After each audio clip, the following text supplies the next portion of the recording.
Doesn't sound as good. Well, the civil war in Syria has already killed more than, what is it, 80,000 people? 80,000. And now it threatens to spill over into Israel. Israelis are already practicing defense drills in case of deadly battles, including attacks with weapons of mass destruction. Chris Mitchell has that story from Jerusalem. Israelis headed for bomb shelters as part of a nationwide drill to practice what to do in case of war. When it's a real time, then they know exactly what to do and they won't be frightened or terrified. Dubbed Turning Point 7, the three-day drill simulated rocket and missile attacks on Israeli cities. That includes chemical and other non-conventional strikes. The drill is annual, but the government held this one with tensions high on the Israeli-Syrian border. Israel is also concerned that Hezbollah or other jihadi terror groups could acquire Syrian chemical weapons. This is one of the worst scenarios that Israel could think about. More than 80,000 people have been killed so far in Syria's two-year civil war. But Israeli intelligence expert Jacques Niria told CBN News that neither those loyal to Syrian President Bashar Assad nor those opposing him are winning. So we have a stalemate on the ground, which means that this civil war could last for several years. To complicate matters, Syrian opposition forces have been overrun by thousands of jihadis who want to re-establish the caliphate. So they want an Islamic State 100%. The first thing they did in Homs, when they took one of the quarters of Homs, was to ask all the Christians who are living there just to leave town.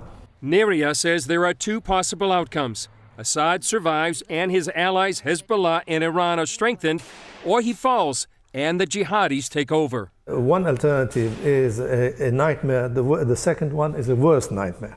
The U.S. and Europe say they are now working to bolster the rebel forces, but some say that would be a mistake. When you take a dictatorship out, you create a political vacuum. Who's using this political vacuum is the Muslim extremist.